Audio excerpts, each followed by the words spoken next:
When Whitney first came to First Presbyterian is when I met him. My husband was an elder then, and so we got to really know him. My youngest son was still in the youth at that point, so we saw him a lot around doing things like that. And my son and my daughter-in-law actually became interns when they went to college under Whitney.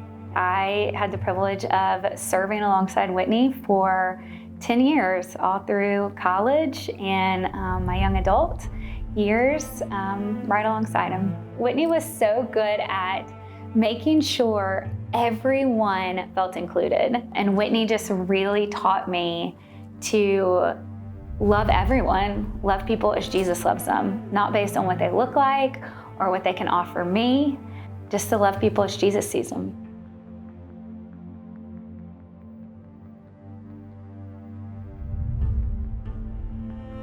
Just to see his passion for the various faith-based organizations that this church is involved with, and see his passion to support those ministries, to stay in contact with them. His work with Malachi Dads is just amazing in terms of encouraging the men up at Angola. And probably over Whitney's tenure at doing Malachi Dads up at Angola, probably pretty close to 1,000 men have gone through that program. And just to think about the impact that program has had on 1,000 families throughout the state of Louisiana, and Whitney was the driver of that. Just amazing. It's just amazing to see. I've been involved with Whitney on local and global missions for a long time. In fact, he and I traveled to Kaluga, Russia, and got arrested together there. When Whitney was in the police station, he had peace and joy on his face like I've never seen. It was like Hebrews 13:7, imitate the faith of your leaders. He inspired me through that event. He never lost his patience. And I don't think that was the effect the FSB was looking for after they arrested us, but it was a joyful time, and I was inspired by his faith. With Mr. Whitney's accident was just very eye-opening. Honestly, I thought we might have lost him, but thanks to God, he's still here, fully recovered. Just like he's always with you at your side through the good and bad times. We were there for him, and there for Miss Phyllis also in the family. And in such a short time, he's made such an incredible recovery that we even got to walk a portion of the Camino with him, which I think really just shows God's goodness in all of that, and Whitney's dedication to his physical therapy and to his physical body in honoring God in that way, that he is fully restored.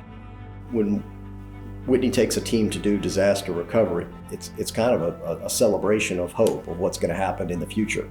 You know, he makes it not just pulling off wet sheetrock, but he makes it a time of encouragement when he does stuff like that, and that encouragement in the Lord that enters somebody's heart is going to stay there forever. So that's beautiful.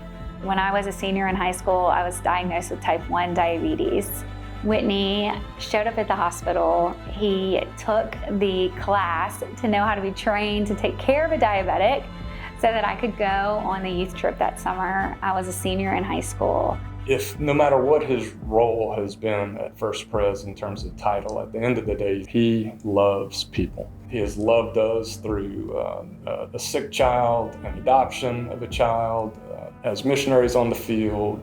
He's just been behind us as a prayer warrior and as a caring heart who is, like I say, a people's pastor. You know, in closing, if I could say to Whitney and Phyllis that it's been a pleasure to have been involved in your lives and watch your service to the kingdom. Whitney and Phyllis, y'all have both been such a blessing to this church and to the church family, and we just are going to miss you so much. You two, certainly, your threads are woven right into this rich fabric that is First Presbyterian Church, and your legacy will always be felt here. You know, God saved you from 2 near-fatal car crashes because he still had more for you to do for him. And now, it seems clear, he's still not finished with your purpose and service to him. Godspeed. I love you, and I'll miss you. I keep my emotions in check here, but you have been just, a brother to me, and you have definitely shaped my faith. And to Miss Phyllis, thank you for letting him just serve the church just graciously, and just serving the body Whitney, you're the man, and we're gonna miss you. And I love you, brother.